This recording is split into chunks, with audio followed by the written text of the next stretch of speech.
how did you end up approaching personal statements, and what are some things you could do for it? Yeah, I think generally everything is a matter of perspective. So I didn't want to approach it as, this will decide my whole future, because that's very intimidating.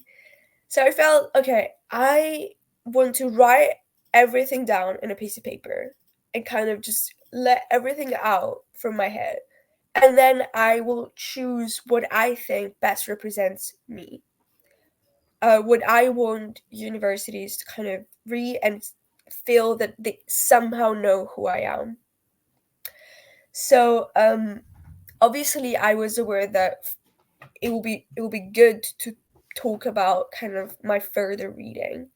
So I didn't just base myself on, the school curriculum and my A level history curriculum, but I was talking a little bit about theory of history, and I was talking about it's a very, I think, kind of retrospectively, it's a very standard book, but at the time that was what I thought was best. Cars, What is History, which is kind of one of the fundamental books in the theory of history. And I read it, I made notes on it, I talked about it. Sorry, but I felt that I needed to get my voice through. Why is that book important? Why is that kind of article important? Um, and I really kind of prioritized getting my voice across, because I looked at the admissions kind of page and from the faculty of history at Oxford, and it said this is what we're looking for, and I kind of tried to match what they were looking for to my personal statement, but in a way that didn't feel kind of, very artificial. I wanted to make it kind of organic and to make sense as well. And I realized that a key component of the degree is having your own voice and being argumentative. So that's something I said, okay, I'm going to do that throughout my personal statement. And I tried in everything that I did and said to kind of, uh, you know, um, get my voice across. And as a high school student, I was really involved in a lot of extracurriculars, as we could call them. But I didn't feel that they all had a place in my personal statement. And I felt that I wanted to prioritize quality and kind of long-term commitment over quantity, because again, I wasn't talking to a prospective employer or something. I was talking to admissions officers for history. So I looked at the course website and I was kind of looking at the requirements, and I was like, okay, thinking about holistically, what do I need to be a good history student in terms of skills, transferable skills? And I said, okay, I really need time management and discipline. Kind of that extra push uh, do a to go that extra mile when it comes to research, because you do get the reading list, but what is going to differentiate a good student from a great student is who goes that extra mile.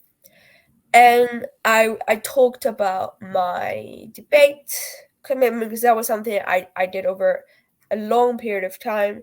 And I reached a point where I had positions of responsibility, so I could talk about how kind of I managed both the dynamic of me kind of training people my age almost, um, which is a key component of empathy and kind of understanding people and circumstances, which I think in history is crucial just because of the kind of the time difference of yeah. And I talked about my my internship at a cultural foundation, where I was like exposed to a lot of medieval ancient and medieval kind of artifacts, but it was also kind of, it was still a cultural foundation, so it was not just about research, which was kind of research outside my normal area of interest, because I was focused on modern history, but I was doing kind of more medieval stuff. But it was also about kind of getting that research to the public, so you get all that kind of project management. We're doing a series of podcasts, and it was the kind of during COVID, so it was a bit challenging. So I got to talk a lot about, project management, resource management, which I think I could have related kind of well to managing the weekly essays and that workload component. So you've touched upon three aspects that we can dive into a bit more: further reading, developing a voice, and also some of the role of ECAs. I think the role of ECA is always quite a controversial topic when I discuss to people at Oxford, because some people love them and some people hate them. But let's start off with further reading. You talk about the importance of having certain books in the personal statement, and that's something that I felt also was something which was very helpful for me. But someone who is maybe a high school student who is wanting to apply to history but doesn't know exactly where to start, how can they discover actually what to read for themselves? Yeah, actually, the Faculty of History has some nice recommendations. But the thing is, I think that, and I did fall into that trap, and I did talk about, the very typical books, Thucydides, Carr, What is History? And, thinking about it now is no, because I think that I read them for the personal statement, and I didn't treat them with the attention and depth and analysis that I usually treat like kind of any reading I do. So I felt that if I was asked about them at the interview, I perhaps wouldn't have felt as comfortable talking about them. So I think people need to start from their interests and try to see within their interests that's something they're really passionate about, and talk about and read around that. And the faculty has some great recommendations about some general books, and you can ask your history teachers at school, like, and sometimes the course itself is like some notes from historians. You can actually, from that note, see the book where it's coming from and maybe read a few pages. Because I felt what I did quite well in my interview was because I talked about the Soviet Union. I was really kind of glad because also my written work was on the Soviet Union. So it was something that I felt completely comfortable with. So my advice for people, and something that I did and was a mistake, was that I tried to kind of do something that I was not. You shouldn't feel obliged to kind of do the foundational, do this, do that. Talk about what, and read about, and do further reading about stuff that you're genuinely passionate about. That's definitely a tip which is very important. I think having that kind of niche which makes you stand out is something which is very helpful. I remember I was talking to my philosophy professor, and I was talking about my interview, and she was like, yeah, what stood out was that you were reading Dostoevsky and Nietzsche. It wasn't anything which was on the course at all, and that was something which can be very helpful.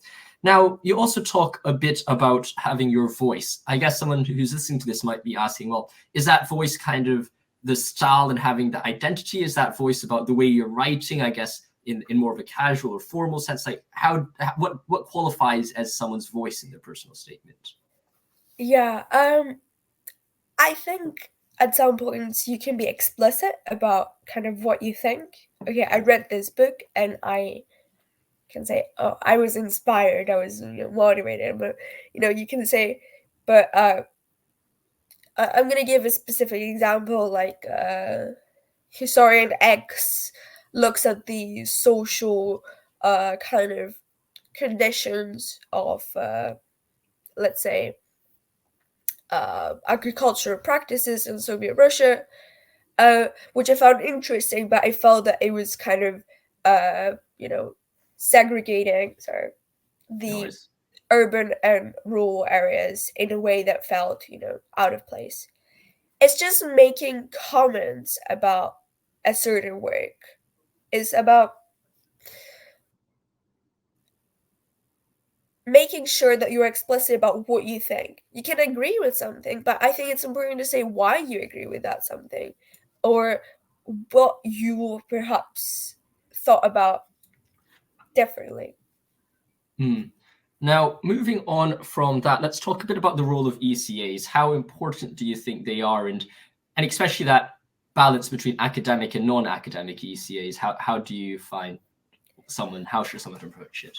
I think that for Oxford, being brutally honest, I wouldn't say they're useless because they do like well-rounded people. For Oxford, if I shall give like a percentage of the balance between the academic parts of the personal statement and the non-academic parts, it'll be 80% for academic and 20 for non-academic. But what I mean is that the priority is that you talk about your passion for the subject and how you demonstrate that passion.